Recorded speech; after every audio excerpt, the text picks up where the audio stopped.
All right. Well, I don't know if Mike's aware of that, but I can mute my mic until you give us a thumbs up.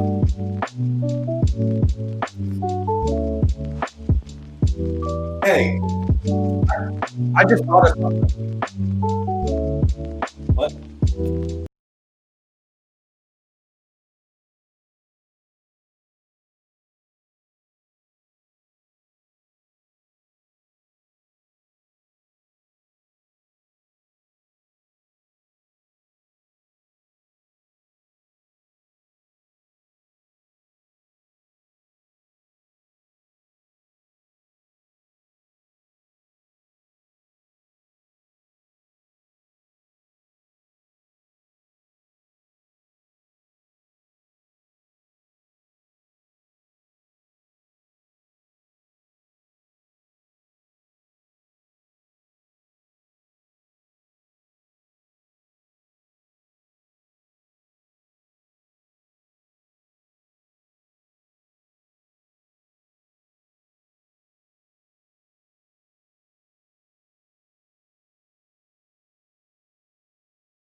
What's up, everybody?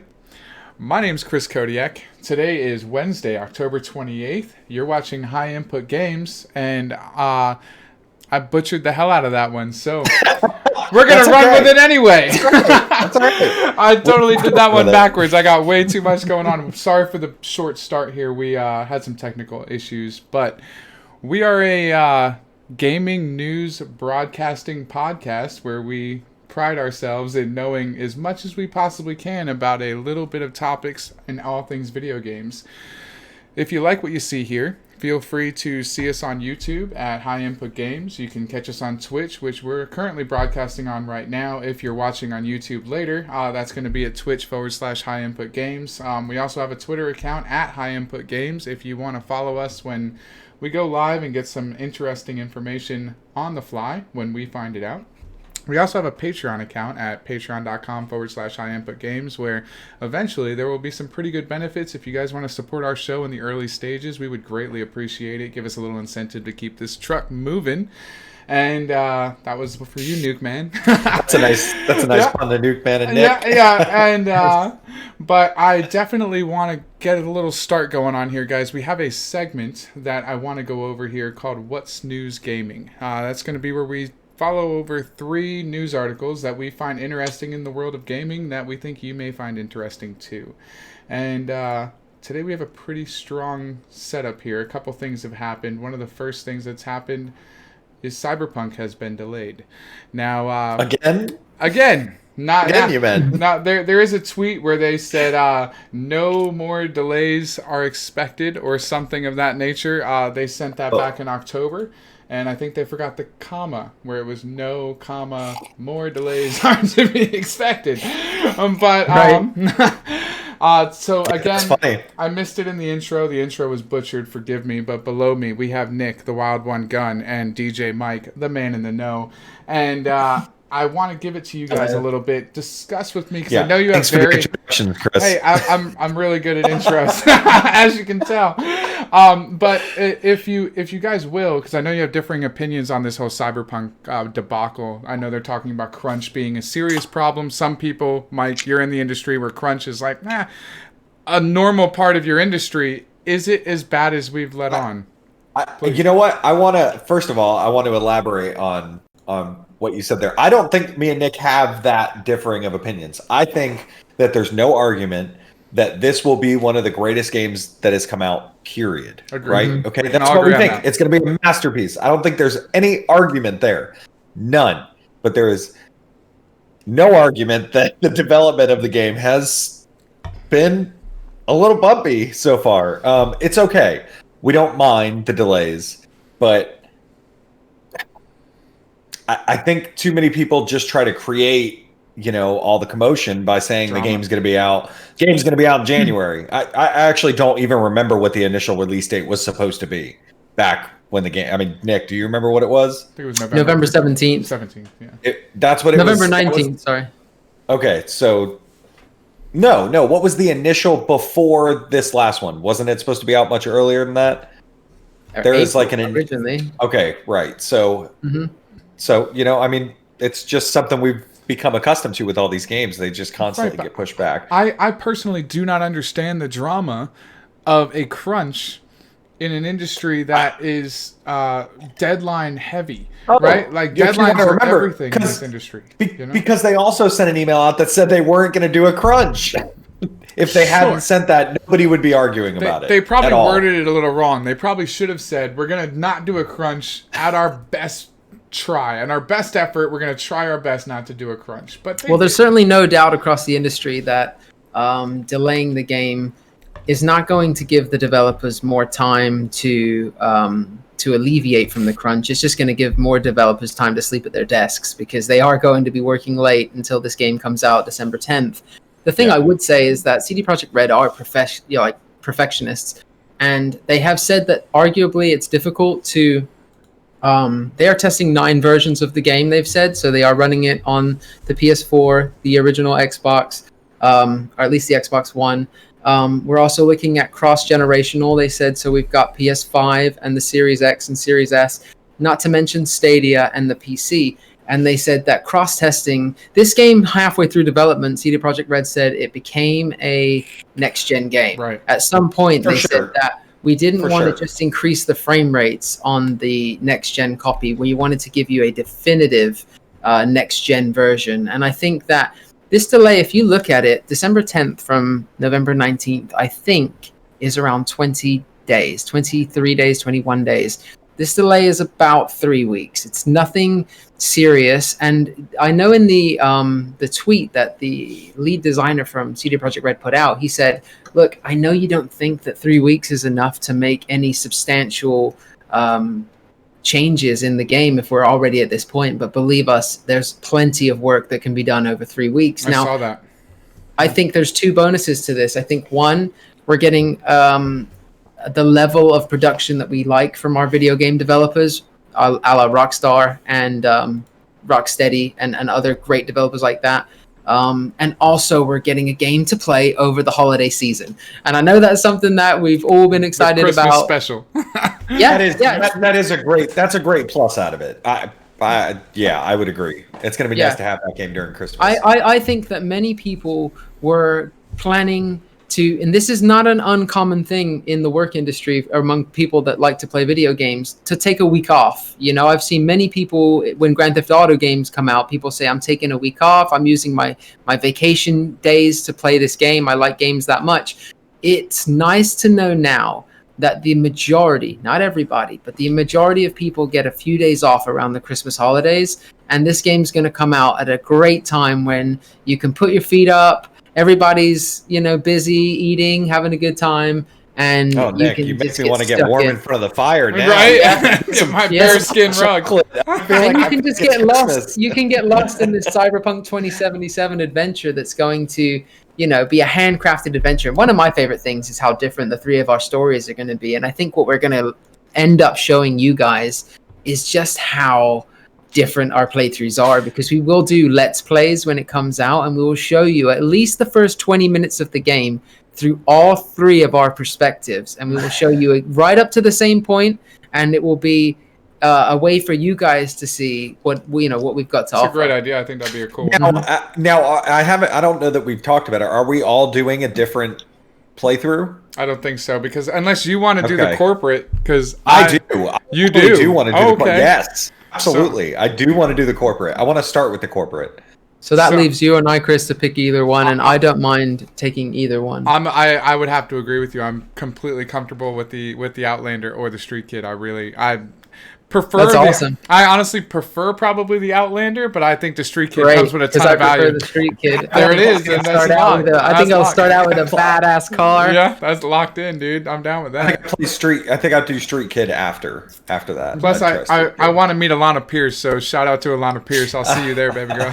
Yeah. Absolutely. And I'm sure there'll be a bunch of other cameos that we haven't been told about yet, because do you recall when and shout out to the game Mike's recently been playing, Death Stranding came out. Do you remember when that came out? And there was Jeff Keighley was in the game, announced to be in the game, and there was a few other Guillermo del Toro. Yeah. And it would be nice to see other special. We know Keanu Reeves is confirmed. They just confirmed that his on the Nightwire, and this isn't any spoilers, Chris, because I know you didn't watch the Nightwire episode 4, but Keanu Reeves owns his own motorcycle company. Do you know that? I did Keanu not. Reeves owns his own motorcycle company. So that makes sense. They took his motorcycle and they put it into the video game, meticulously detailed. They took microphones and listened to the engine being revved, and the sound designer said that there's only a few cars in the game that have that level of mic work done on it. He said it's the proudest work he's done in his whole sound career. Wow. They took a 911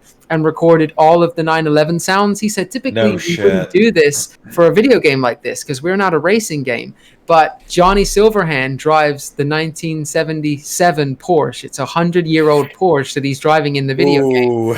And so they wanted it to sound like a real Porsche. So, and Johnny Silverhand is in... I have an article up here from Kotaku.com, and he's obviously the guy in the picture. I'm not asking you to bring it up, but it's just everybody talking today about how this doesn't seem to be a big deal. It's nothing to get upset about. It does fall, ironically, on the same date that Immortals Phoenix Rising is coming out. So So- now I feel that game might be slightly overshadowed. It will be. Now, this does actually bring a solid point to a bet that me and you have. What does this do as far as their contention for Game of the Year? That's fantastic. It's almost like they don't care at this point. Yeah, you know? I mean, are they just like, whatever, Do we're they- not... I mean, we do they already care? know. No, I think don't they think already care. are I don't establishing think they do. themselves as the Game of the Year without giving a shit what the Game Awards say. They're like, It well, doesn't sound like it doesn't sound like it sounds like Watch Dogs might be a good game. it might but sound like maybe Last of Us maybe Part 2 right, may so- win the title on this one. You know, that would be nice. A nice PS5 or PS4 exclusive. I'd take I it. don't know that I- that would I be actually considered a don't- sneak in. I actually don't think this could be one of those. Remember when we've talked about this before on the podcast, probably around episode 3. Remember when Star Wars Jedi Fallen Order came out, and it came out November 15th or 17th, sorry, and it was 2 days after the cutoff date for the Game Awards, which was November 15th.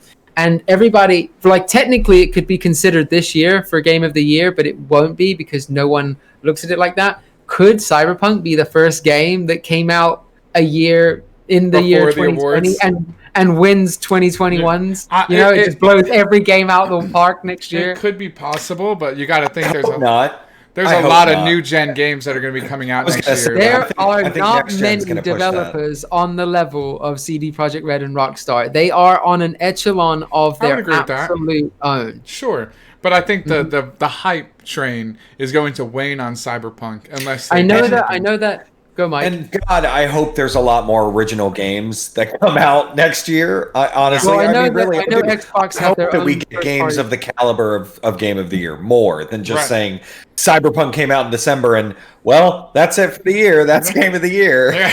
You Well, I do know that one of the big rumors is that Perfect Dark was supposed to be announced, Ooh. but now they can't Wow. announce it because they had delayed Halo.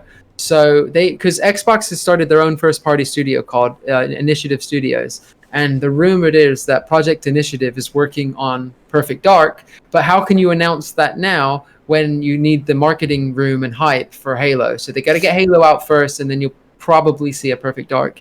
Down Man, the I road. don't know.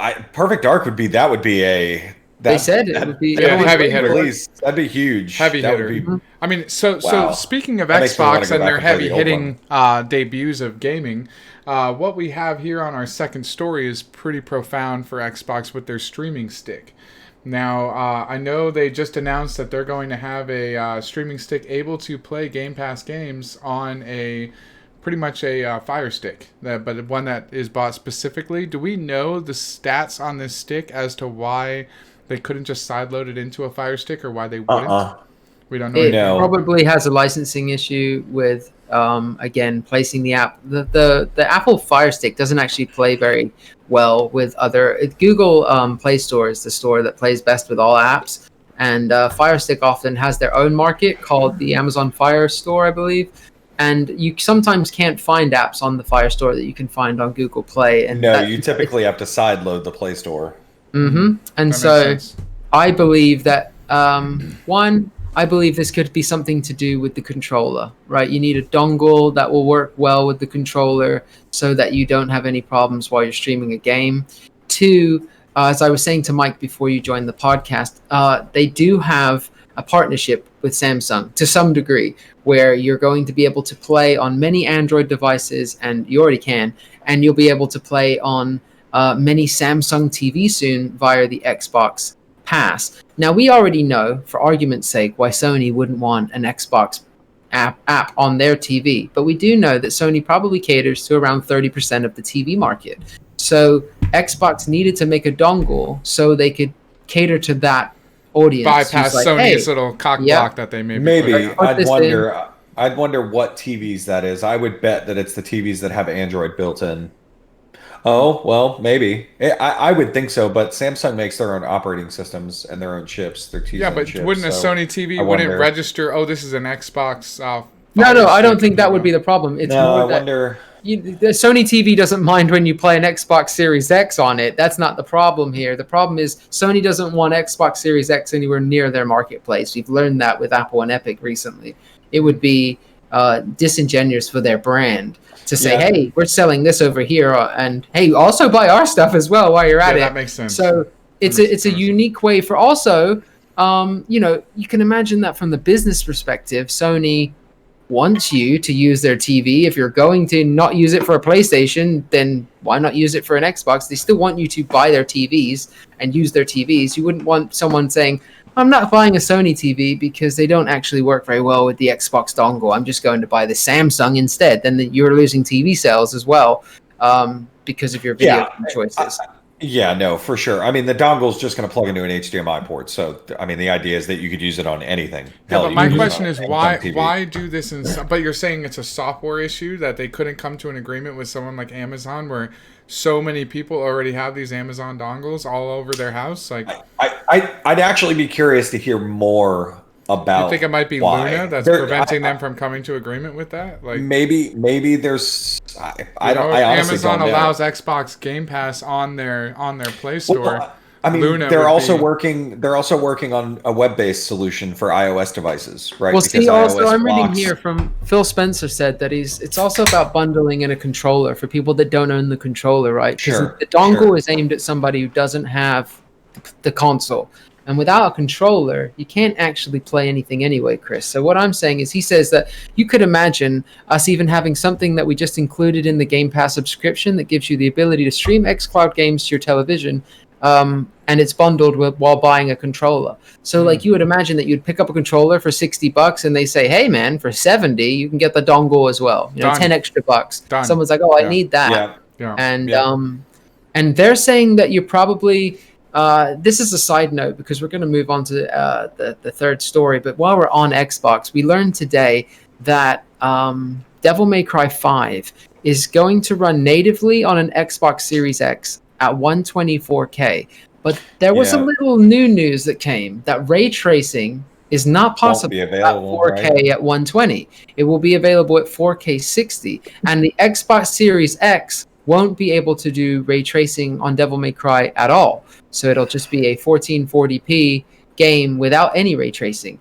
So we're starting to learn some of the deeper aspects of the consoles now. Not that these things are bad, but we certainly are learning more about consoles. And I think that's a pretty good segue into showing the Xbox, the PlayStation 5. Did you have that lined up? Well, I do have the PlayStation 5, but it's on a different segment here. But we're going to go ahead and do that right now because it is a really good segment to show our PlayStation 5 here in all of its glory, that we finally have some reviews out. People have it in hand. We're seeing some different photos now of this. I don't know if you guys are looking at the She's out in the wild, everybody. She's out in the wild. She is out in the wild. People are sticking bananas next to her. We are seeing size issues and differences. Some very interesting ways of showing scale. I'm surprised nobody's put one next to a penny. That's the one that I always look forward to. That's awesome. I like the one that you can see on its side, inside a cubbyhole, which is the majority of how I feel many people will be placing. I haven't gotten there yet, but I am next to some Xboxes, and it is big. It's like incredibly big. You're moving way too fast. I can't even keep up with that. What? I wanted to get it next to a PlayStation 4. I wanted to see what the difference was because that's what I had. That's it right there. That's it next to a base PlayStation. I mean, that is incredible to me. I wanted to get it next to the PS4. I've stopped it on a PS4. Y'all will see that in a second. Doesn't that give you VCR vibes? So ridiculous. Yeah, it really does. Like your old VCR on its side? It's insane. What are you talking about? The PS4 or are you talking about the PS5? No, the PS5's got VCR vibes. It looks like the fucking Alienware PC that's out there that they sell. So I think I'm in the very small percentage of people who absolutely fucking loves this thing. I really do. I think it looks cool. I love that the panels, when they did the teardown, that the panels are that easily replaced, and that all the different options that you get for this thing is going to be. It's super modern. Yeah, it's very modern. It's going to look. Wow. It's actually going to look really nice, like sitting on like a console. Look at it next to the original Xbox. Yeah, so I was like, I actually think it. That's cool. Yeah, that's insane. Stupid with the banana. Look how large the Xbox One S is. Much smaller than that. At least it feels like it is. I don't feel like my Xbox One S is that. So when it's on its side, right? Look at the old Xbox. I've stopped it on the old Xbox here. When it's on its side, it actually doesn't look. The profile is not that much bigger. Yeah, it is. It's The deeper. shape is really cool. Yeah, it looks like the roof of it looks like the the Tron ride in Yeah. in the Disney store in the Disney park. It reminds me of like some You know? incredibly advanced. See, so this is what's on my console right now. Jesus, wow, that is very, very large. I have a PS4 right now on my entertainment console sitting in the cubby. There's plenty of room for this thing. Now that I'm seeing it like this, because this is how my PS4 is sitting. I was on its side horizontally, and that doesn't look terrible at all. We can make that work. But it reminds me of some like really, oh my god. That's crazy. I want to see the one in the cubby. Oh, there it is. Wow, that's pretty close. Now, what do you guys think of the controller? I think it's the same as the other controller. Here it is. You right think here. so? I mean, it's definitely closer to. I guess it actually looks more like an Xbox controller now. It kind We've of does the way that it kind of curves at the bottom where your hands hold it in your palms. Listen, I feel like one of the biggest problems with the controller is not having the offset sticks. Over time, I have become so accustomed to the offset sticks that it just feels right now. And when I went back to the PlayStation 4 controller recently and they were level together, it's and you were doing hard. it felt weird on your thumb joint. That's just personal preference, but a lot of people have said that why all the pro controllers have gone with the offset sticks now. Well, it makes a little more sense. I mean, it's definitely it feels more comfortable. It's designed for that purpose, you know. And I don't know. I honestly never noticed that before on PlayStation. And you'll start to notice it because you haven't used the PlayStation controller in a while. If you go grab the controller, you'll be like, what is this? You actually mentioned that a couple days ago to me about the offset sticks, and I was like, oh shit, I never noticed Xbox had offset sticks compared to PlayStation. That's just something that's gone completely past my radar, and I'm paid attention to that since then, and it is a problem. Yeah, I think that the controllers, the resistance in the triggers is going to be subjective to really just PlayStation exclusives, because as we mentioned, I think last week, designers are going to look at this thing and they're going to go, right, that's cool. I like that tech. It's a little gimmicky. But why are we going to waste time developing software and coding software for the controller that's not going to work on the PC, the Xbox One, the Xbox Series X, the Series X, or any of those, the Switch? And is that controller not going to work on any of those? No, he's saying the software for the haptic feedback is not going to work on any other controller. Why won't you be able to tap into that? Because the controllers aren't capable of doing that right now. Only the PlayStation 5. I'm saying, what if you grabbed a PlayStation controller, connected it to your PC? Why can't somebody tap into that and add that? I mean, it would have to be. But my biggest thing was, how comes these new technology didn't get implemented into the current Xbox controllers? But I think this is a play by ear. You know how what was the PlayStation 3 shipped with controllers? No, yes. I got a base PlayStation 3 the week that it came out, and I can tell you that the original PlayStation 3 controllers didn't rumble. They thought that rumble was a feature that was unnecessary, and so they took it out.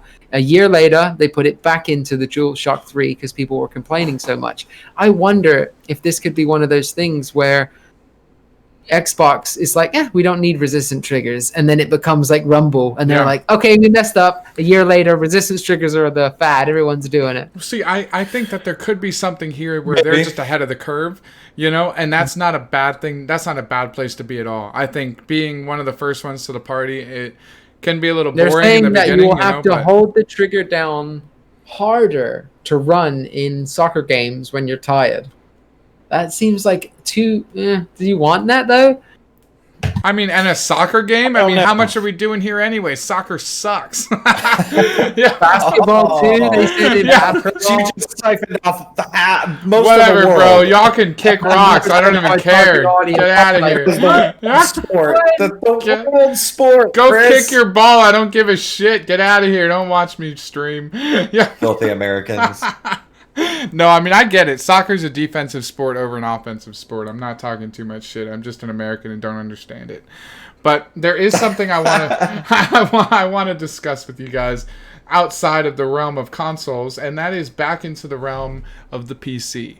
And that is an announcement that came out today that we have some competition on our NVIDIA brethren. The Big Navi has dropped on our laps, and I've been told that the two of you have some interesting input on the Big Navi. So can you give our viewers a bit of a breakdown? Maybe Mike, can you start our conversation off with some Big Navi news?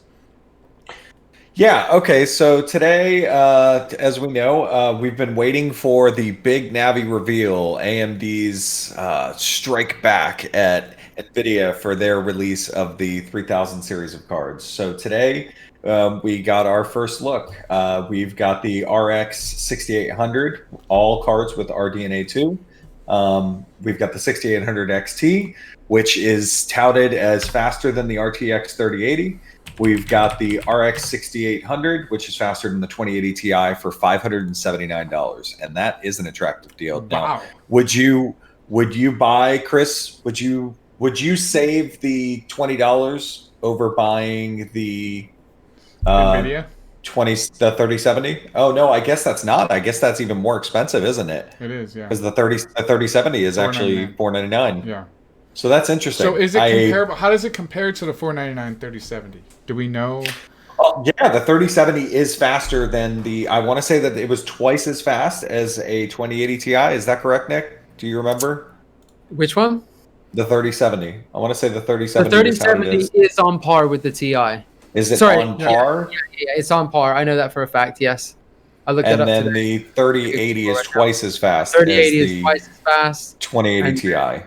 Yep, and then the So- other one is like is twice and a half. So that's interesting. So instead of going with that's actually a hit at the 3080. Right. So Let's have a look. for $579, and the 3080 is pushing, what is it, $899 right now, or $799? No. $700. The 3080 is $700. So, and they're offering 3080 here's the deal. competition for $579. Just to clarify for everybody, we have here an AMD RX 6800 XT, and we also have a 6900 XT, and I'm not including this 6000 series, which I think is the one that Mike was just referencing. But the 6800 and 60.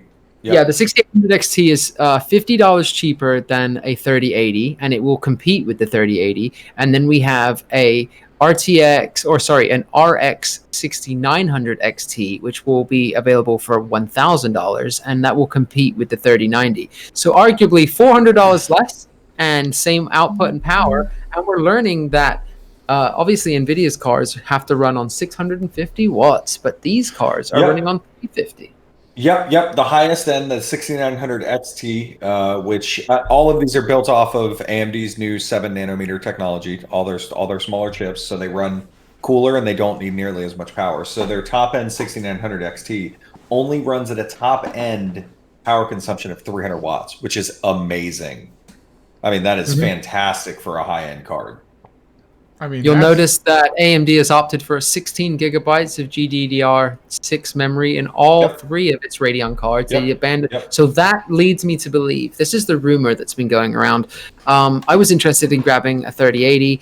Mike told me I should probably wait. Stock has been incredibly short. The rumor is that that NVIDIA can't make much off of their 3080. That the price of the 3080 at $700 is not a big enough margin for them to make anything. So they are just getting rid of them as quick as they can, and then you're going to see them maybe not phased out, but the 3080 Ti is coming, and you probably see that priced at $1,000 to compete with this 6900 XT. Yep. Yeah, they'll unlock the rest of the cores on the 3080s, and it will be a 16 gigabyte card as well, not a 10 gigabyte card. And I can just say once again, Mike, you were right, and I'm glad I waited, because having a 10 gigabyte 3080 and then they drop a 16 gigabyte one, I'd be like, That's more than half More more than I could 50%. push this thing. Yeah, I'll that's tell you insane. what, this is a really attractive offer. I do find it interesting that their highest end cards run at 256 bit, which is a smaller memory lane than what the 3080s and 30. I want to say they're 353. I want to say they're in the 300s, which is interesting. I don't know why. Maybe that's because PCIe 4 isn't unlocked yet. I don't know. I find that weird, but. Company is Something. promising its super sampling technology will be open and cross-platform, which means it could come up in next-gen consoles like the Series X and PS5. AMD is working with a number of partners on this technology and is expecting strong industry support. Last thing I'll say is, unfortunately, this won't be ready for the launch of these new Radeon cards at this time. Really? Well, it looks like they really came out swinging. It seems like AMD have always taken the back seat, and it seems like this time, Not anymore. it seems like somebody said you need to keep the oven on NVIDIA and put that 3090 back in because it's not done yet, and cook us up a 3090 Ti and a 3080 Ti. I see what you did there. And yeah, right. Yeah, so here's our comparisons. We've got the 3090 at $1499 that actually runs at a 350 watt total top end power consumption. So that's not nearly as much as I thought, but it's still 50 watt less. You know, if you don't have a lot to spare, that's So 50 watts. Can we put this closer to layman's terms for someone who doesn't understand what the hell that even means? Is compare the 3080 to this new Big Navi card for me, because we're $50 cheaper for And- the big Navi card of the same caliber, and $150 cheaper. It's $130 cheaper. no, look here, we've got If it's comparing to the 649 for Are the you 6800 looking at the XT. 6800 XT? Yeah, 6800 XT is $649, only $50 cheaper than a $700 3080. Yeah, but isn't Mike is telling me that the 579 card is actually on par with The 3080. 579 card is the RX 6800, and that will be on par with the 3070. That's basically a Ti they made. for 2080 579. Ti. Okay, so Yeah. so Nvidia is still bringing to the table NVIDIA's a actually bigger beating value. them by $79 if they drop this 3070. Okay. It's just that stock that's the seems bottom to be line the that we biggest wanna- concern. Everyone's saying AMD are actually will be able to hold stock. That was the rumor going around. Again, I speak on these rumors like I know anything about them, and I honestly don't. But the general talk around the internet today was that AMD might be prepared to actually have the stock to make the sales, unlike Nvidia, who had a debacle that we covered 3 weeks ago. Well, that is very interesting. So good to know that the Nvidia game is probably our better bet for a bigger value, bigger bang for your buck. The question is, can you get your hands on the card?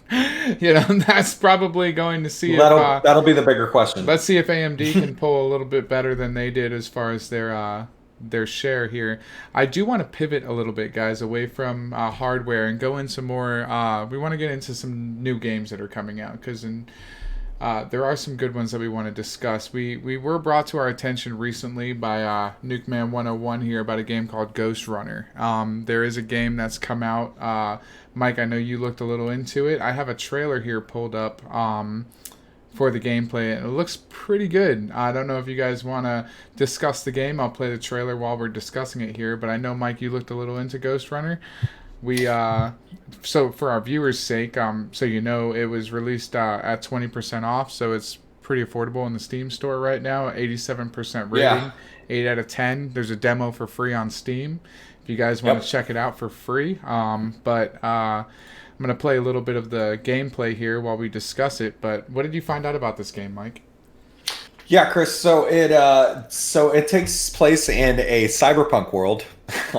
Theme Ironic. again, of course, very very popular right now, and it blends science fiction with post-apocalyptic themes. And the idea is that you are trying to basically you're thrown in the middle of this conflict, and your idea is to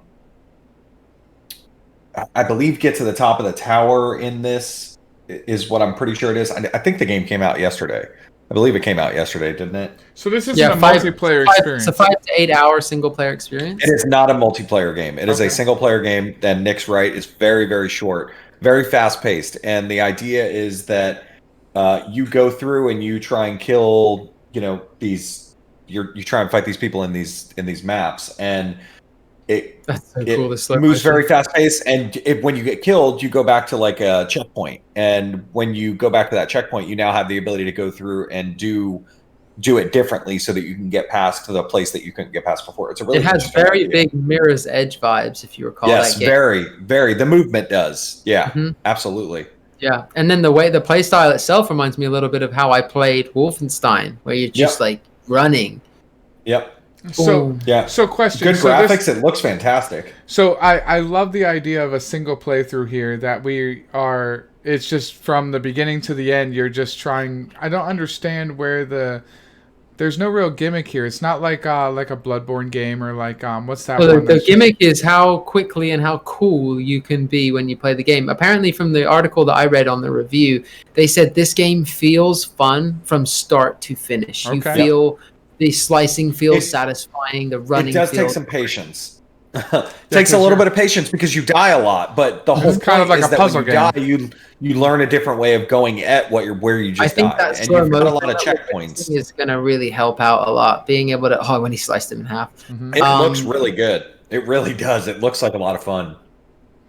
I'm excited to see what this is. And It's a demo. I mean, there's a demo of it. Why not? Just try the free demo out. If you like it, then buy the gonna- game at 20% off. I'm How down. often might do even- games release We with a might try discount? Let's play the demo for you guys if you're That's not a sitting bad at home idea. right now. You don't happen to have a Steam account. And you're watching us on Twitch, and you're like, "Hey, I would love to see how it runs. Why wouldn't?" Yeah, absolutely. I mean, look at it. It's a beautiful looking game too. it really It is. looks great. It is a bit Does repetitive. anybody know the current price? Well, No, it is. The scene's can y'all changed. look it up? I'm out of I screen believe space. it's $39.99. $39.99. I believe so. I'll tell you right now. How long's the demo? Do we know that?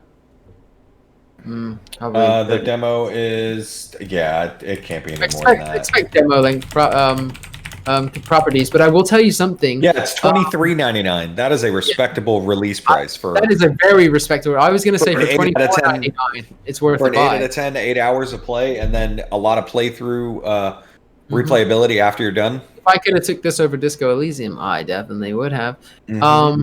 I'll tell you right now that yes, that's a great price, and I think it's I think like Mike said, it's got roguelike potential because of how It you get does. into a flow state, and that flow state is everything in games like this. If you I don't agree. get into that zen state of mind where you're jumping, hopping, if you think for a second, you die. Yep. It's that you have to be just in. That's the what I'm motion. hoping. It's gonna have to be that it's a puzzle almost on how to get from one session. No, it becomes a reflex. It becomes a Yeah. It becomes muscle It does. memory. It does. You become die. like You a start. ninja. You start running. You go real fast. You know this guy's gonna be here. You move out of the way. You cut him. You go to the next guy. You know he's gonna be there. You cut to the left. You go. I mean, it is repetitive, but the game's meant to be that way. So they make it in a way that stays enjoyable. It's not like you're just replaying it and dying. I think also I want to throw out there the honorable mention. I know we don't have this, and I always go off script, but that Cloudpunk game is currently $13. We actually do It's have supposed to be that. very good. That's our very next thing. I actually have it playing. Is that the delivery service one? So this is It a is. just delivery Yeah, that service is supposed to thing be very good. that has also Nick had mentioned brought to our attention from Nukeman 101. So shout out to you, brother. Appreciate the good suggestion. Yes, sir. Thank you, Nuke Man, as 'Cause always. This looks very interesting. Very good. And this right now is, if I'm not mistaken, you said $13 on Steam. 13 and change. $13.39. $13.39, 33% off, and Chris, see if you can find a trailer that shows the first-person aspects of this game, because I've seen multiple versions of it like this, but just recently Steam showed a video where you were inside the vehicle, and I could not believe Yes, my eyes. play the first video. If you go to steampowered.com and look up Cloudpunk, the first video that they play in their And we can talk like, while you're review while you're section. no, checking you're it out, cool. but Absolutely. What? When I looked at it, it was like, oh, okay, now you're showing me some cool stuff. Now I understand that it's not getting panned, but it's getting 8s and 7s. Now, respectively, for $13, a 10-hour game that you could get lost in while you're listening to a podcast or a Spotify doesn't sound too bad to me. And let me steer you differently on that, Nick, because from what I understand, the soundtrack in this game is a masterpiece. I like so that. you don't even need to listen to Spotify. You should be. Apparently, you should be listening to the music in this game. Good mention. I like so that. I have Yeah. up on the stream right now. I know you guys can't see it just yet, but you will in a second. Our first person aspect. There you go. in There's the our first show. person. Doesn't Yeah, that and change the whole game, man? It looks pretty cool. So you can swap look at back going and around this forth like that? cyberpunk city. Yeah, you can swap back and forth from third to I'm first. buying this Yeah, look at tonight. I'm. Look at that. Hey, Nukeman's saying it's virtual reality. It is in VR. Oh, Oh, wow, how about that, Mike? Thank you very much. Yeah, that's interesting. You knew, man, that will be hitting the Oculus tonight. Yeah, that is getting bought today. Even for me, I'm buying this game right now. This looks fantastic. I'm very excited to check Wait a minute, did I just see that you can get out and walk? Yeah. Yeah, because you got to I've deliver the heard- package. Really? You got to deliver the I've heard, package. I've heard that the out of Look at you right here. Here it is. Yeah, the out of It's vehicle not. nothing, nothing Leaves a exciting. little bit to be desired. Yeah, nothing compared to the flight, which is great because most of the game will be in space, or not in space, but delivering. To me, I think it looks. it's a Fifth Element vibe to me. If you recall, Very. to me. Very. I mean, Yeah. that's exactly what I feel like. That's exactly. I feel like I'm flying in his taxi around the Yeah. city when I'm watching this. That's exactly what it feels And like. it's like there is an aspect to the game where it is gritty. You don't know what's in the packages you're delivering. Obviously, wink, wink. We can assume Yep. that some of the things you're taking and delivering aren't on par, and so it's exciting to know there's a story to this. You're just this Absolutely. delivery boy caught up in this world. I love Look at the that hell out of that. cockpit update. So it was Yeah. a new thing they added. And I'll tell you what, I love pixel games. Love them to death. They give me NES and Super NES vibes, and I always love to go back to games that feel like that. And watching these games, these I pixelated love me a games, good get so remake. large, That's for sure. large of life. They just, it's so much fun. It Yeah. really is. It makes you feel. Happy. I don't know. It just makes you feel very nostalgic. Yeah, It does. It's a very happy. happy feeling. There's Yeah. something about pixelated games, and this one looks gorgeous. Can't I- say anything else about it. I'm gonna turn this. I'm gonna buy that around. right now. Yeah, me too. I'm telling you, as soon as we're done with this, I'm Literally buying it right now. I wish I had an extra screen to do it as we're talking. do Actually, it while we're it's talking. right in front of me right now. I'm gonna add it to my card. But the I am. there buying is that. there is one more thing. We're gonna cut this one. We're gonna cut a couple things out of the show because it is getting a little late. And if you guys like Dungeons and Dragons in any capacity whatsoever, because we are gonna learn how to play D&D in a game moving forward in our next stream here on High Input Games. We're going to start a segment called Hyperion or Tales of Hyperion, and that's going to be a Dungeons and Dragons playthrough where a couple more of us get in on this and we're going to learn some Dungeons and Dragons. But a little segue away from that, we're going to talk about a game that is something that you may not have a full $16 to play. If you've only got $10, it's late to the party. It's an old game that all three of us have played, and it's a game that we think you would enjoy very much for $10. This week's game is a game called Subnautica. It's made by Unknown Awesome Worlds. It was released in 2014. It is literally $10 right now on GameStop. Go out and get that thing. Nick, let's hear about your experience from Subnautica.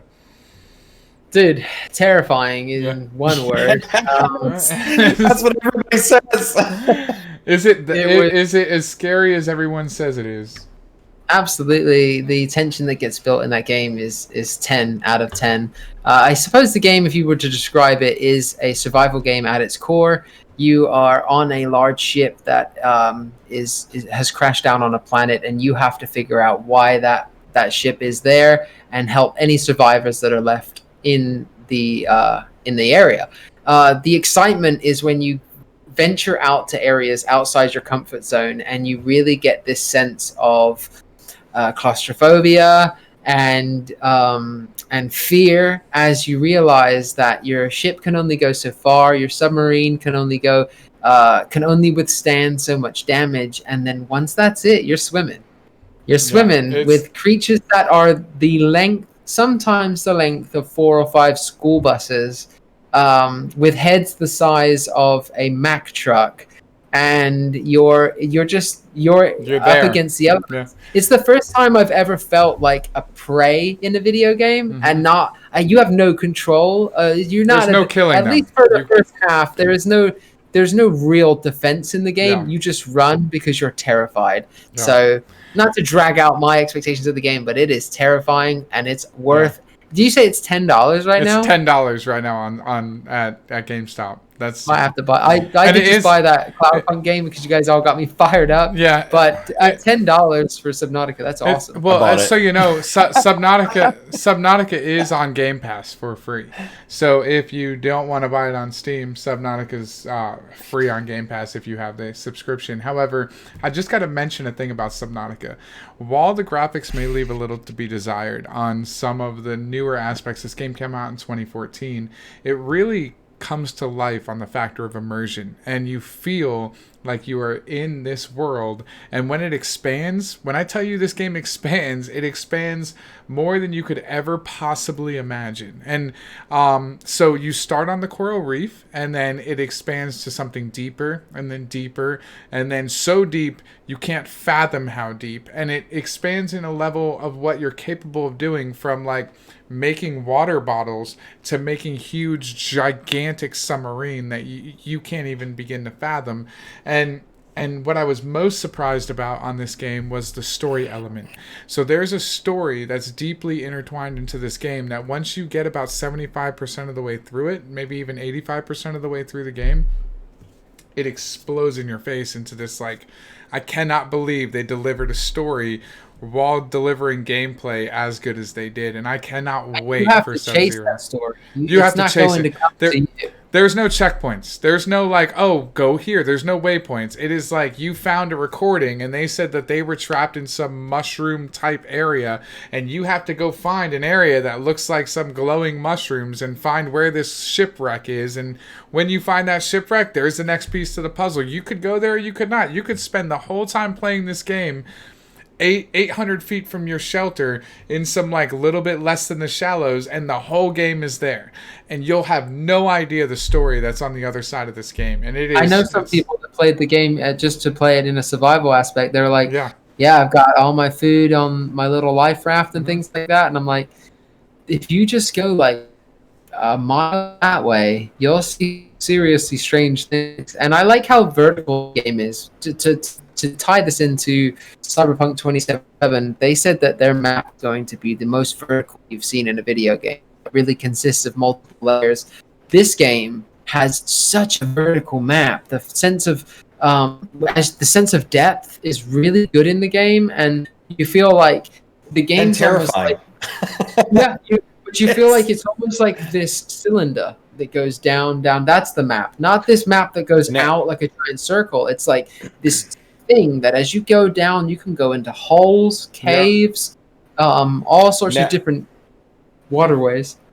Now, I want to tell you that while you guys have played the game quite a bit, I also played the game quite a bit, but I played it quite a bit in VR, and that game did very much the same for me that No Man's Sky did when I played it for VR for the first time. It completely changed the game for me in VR. Now, Half-Life Alyx wasn't out yet, so we didn't have that to compare it to. But the immersion factor that you get out of a game like Subnautica in VR is incredible. And I can't imagine. You really feel the depth of these oceans. It's like you're walking physically off of the Mariana Trench and into the deepest depths of the ocean. It is... When I tell you that when I'm trying to get as deep as I possibly can in a cave, but I'm in VR and something massive pops out at me, it is the most terrifying struggle to get to the top of the water that you possibly can have in a video game. My heart is pounding. I'm sweating. It's terrifying. That's what's so incredible about games like that and No Man's Sky, right? It's the scale that they're able to reproduce inside of those video games. I mean, the ocean seems so massive. That's what blew me away. The world expands in a way, like I said, that you can't fathom how big it is. Below you. Yeah. Below you. Like you walk out into it and you think, oh, this is how deep it gets. And you have no idea. Right. It gets infinitely deeper. I mean, it's in a world, in a way it's incredible. The opposite from No Man's Sky, whereas No Man's Sky grows above you. Yeah. This is this game just on the planet. You're literally at the surface. You're at the very top of the game. You know, incredible. Yeah, incredible. I agree. But guys, Yeah. I do want to try and wrap this one up. I know we didn't really get to our tech talk, but it is 8:30 right now, and we want to try and roll into our D&D talk. Maybe briefly, can we discuss the iPhone 12? Do you want to discuss it and just shoot it out Sure. there? All right, guys. So I'm just going to give you a very, very, very quick overview. The iPhone 12 and iPhone 12 Pro have just come out. These are iPhone's phone that finally supports 5G. So you're going to get that if you live in an area that has it, like Miami, Chicago, whatever. You can buy the iPhone 12. You're going to get 5G support. One of the big differences with this iPhone is that there are 4 variations of the iPhone coming out all at once. We've got the 12, the 12 mini, the 12 Pro, and the 12 Pro Max. The new generation of phones. Everybody's got to have 5 or 6 or 7 different variations of the same damn phone, but whatever, it's fine. We win and we lose. We get new tech, but we also pay more money for it monthly. Would you think it's worth it? Would you say the iPhone 12 is worth You know the buy? what? I'll tell you what. It's getting rave reviews from everywhere. It's got a lot. It goes back a page to some of the older phones in the style. It's got the rounded off but flat edges that haven't been around in a couple of different devices. Wow. Okay. I actually really like the look of it. I used to love that flat metal look that the iPhones had around them. It kind of Absolutely. gave them a little bit of like a bite. I don't know how to explain it. Kind of an edge. I don't really like the rounded glass backs to them. Yeah, it I almost much seems prefer they that were metal too side. similar to a Samsung. Like they lost what I made agree. them. You're 100% right. I think it was part of. I think it was a big part of their style on those phones. So one of the big things about this phone is going to be your camera. The camera has been far improved. It has the ability to take photos and really flatten them out so that they don't look like they're so concaved because of the wide angle telephoto lenses. Night mode really improved. Night as mode well. is supposed to be incredible. I honestly don't really want to get too much into detail than that. Another massive change is going to be in the processor. I believe it is the A14 Bionic, which is said to be far ahead of its time. It is supposedly it is the fastest processor in a phone out. We will Really? wait. I don't have any. Yeah, I don't have any of the real world benchmarks on me.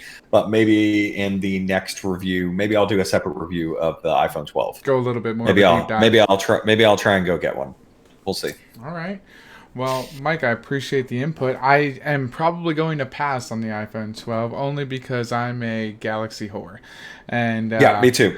But I think what they're doing over at iPhone is for the first time in a little bit, they're actually innovating. And as someone who's not an iPhone fanboy, but I have tried the iPhone, I'm excited to see them actually doing something, really stepping it up. It seems they've done something pretty substantial over there as They far as still I'm have concerned. the notch at the top of the screen. It does still have the notch, but Yeah. you know what?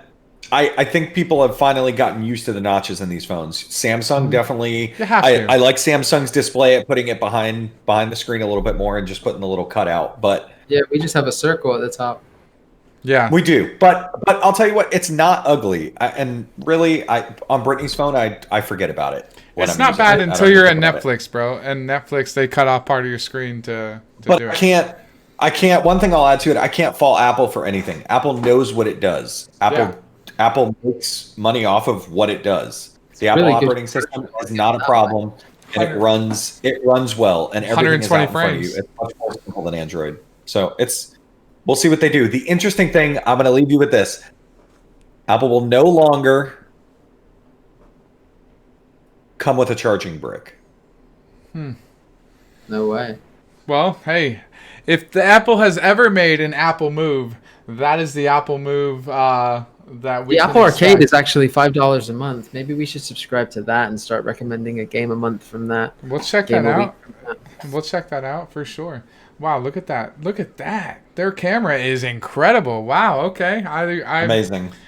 I Amazing. But the fact that it comes with a charging cable and no brick and no more headphones anymore blows my mind. it doesn't blow my mind. That's Apple's MO. How do you charge it? That's their MO, you have to man. use the old one. Guys, Oh, right. Okay. Yeah. But to be fair, Samsung's doing the same thing in their next phone. So they are. win some, you lose some. The accessory game. So we is just where need it's to be at. holding on to all these bricks. Who doesn't? Anchor companies like Anchor and some of the other ones on Amazon make a lot better chargers anyways, so it doesn't matter. Well, guys, with that one, I think we're going to wrap this bad boy up. I love you all. Thank you so much for checking out our podcast. I hope you enjoyed what you saw here. But if you liked what you saw here, again, go check us out on YouTube. Check us out on Twitch. Check us out on Twitter. Whatever you're watching, watch on everything, because the support means everything to us here in the beginning. And again, hope to see you guys soon. We're about to play some Dungeons and Dragons, so stay tuned. Join us after. Join us after for some excited. D&D, and I'm excited. we will see you soon. Later, guys. Let's do it.